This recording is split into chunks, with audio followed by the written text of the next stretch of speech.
Good morning, everyone. I trust everyone is going to have a beautiful day. And yeah, I'm outside. It's pretty early still, and I'm trying to get out here because the forecast says there might be rain. So I thought, you know what? I better get out there early and get going on some of this garden area because, oh my goodness, it is a mess.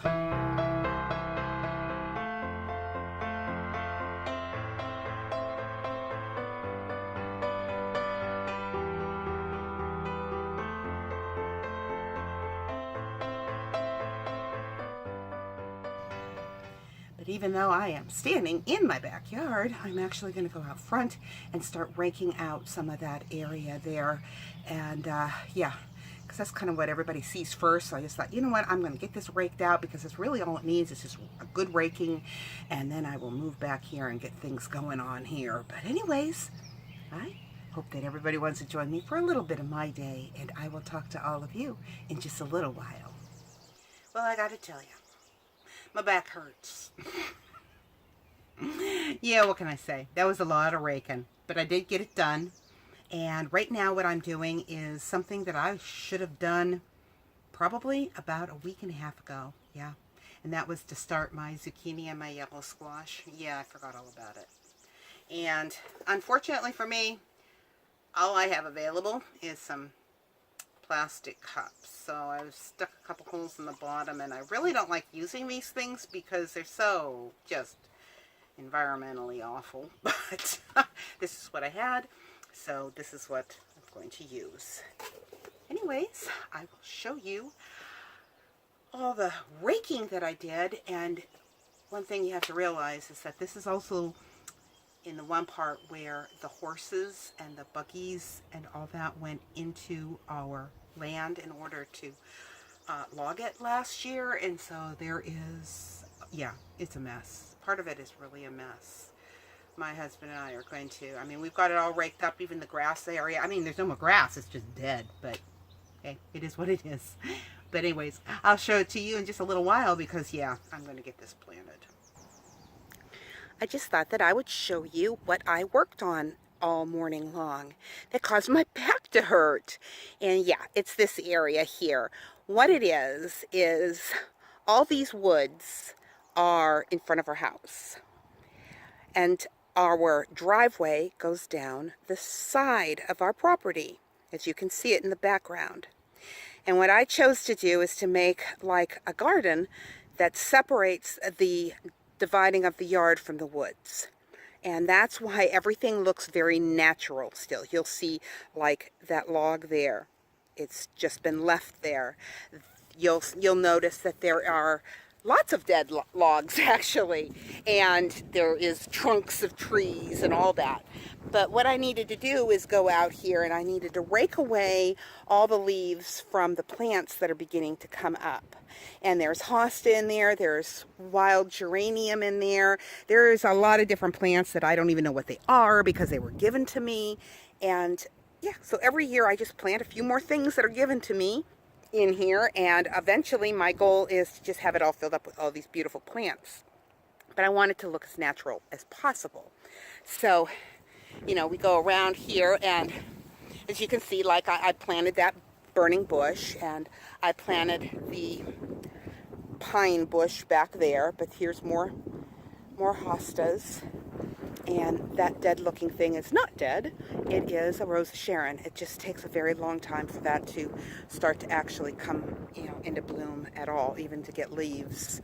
So, like I said, you can see we left the dead stumps. I wanted everything to look like a natural forest ground or floor of the woods, but at the same time kind of controlled.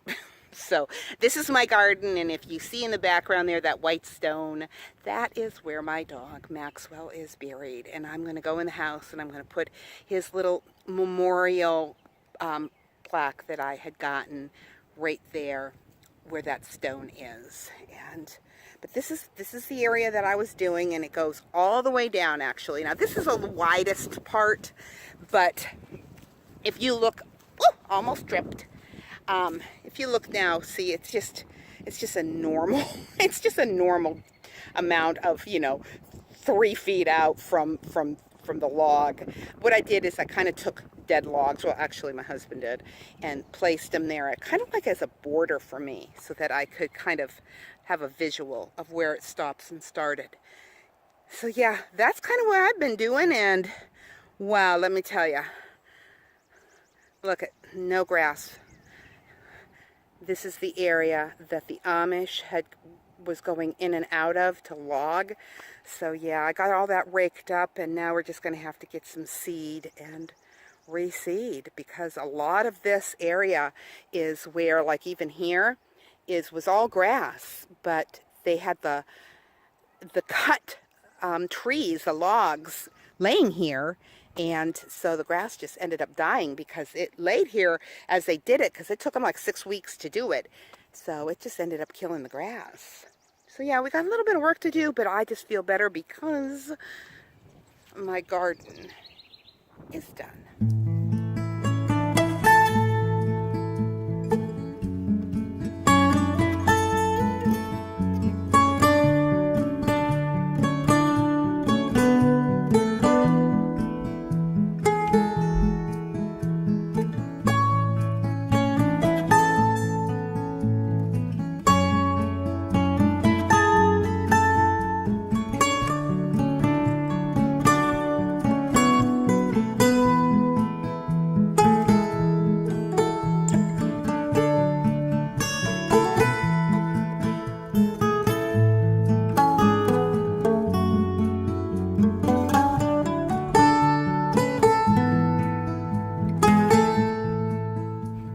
For today's devotion, we will be reading from Proverbs chapter 15, verse 1.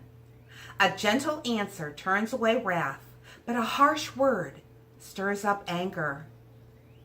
Another way to say that is, a gentle answer diffuses wrath. Have you ever noticed how an argument can easily intensify to the point where a single harsh word can cause an explosion of anger?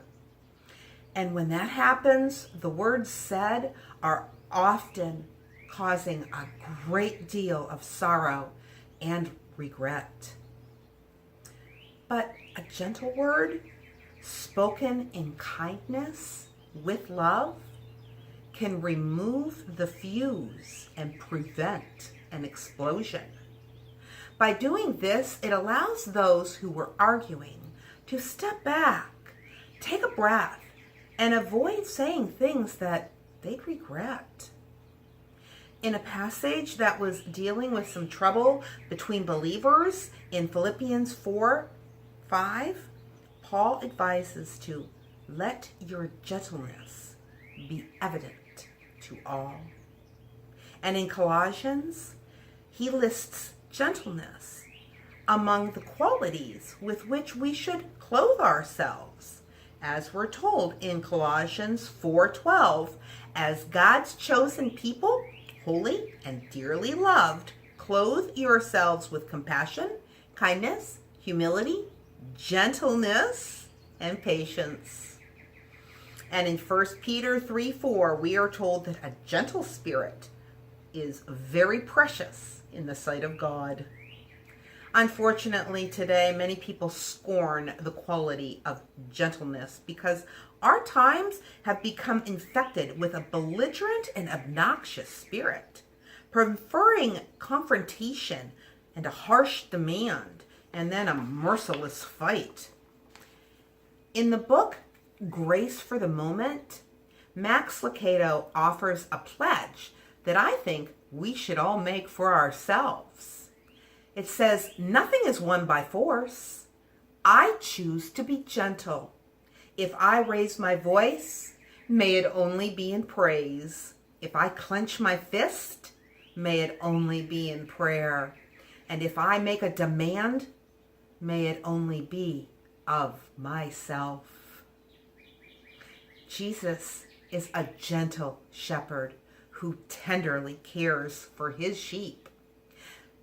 The Bible word for gentle is sometimes translated as meek.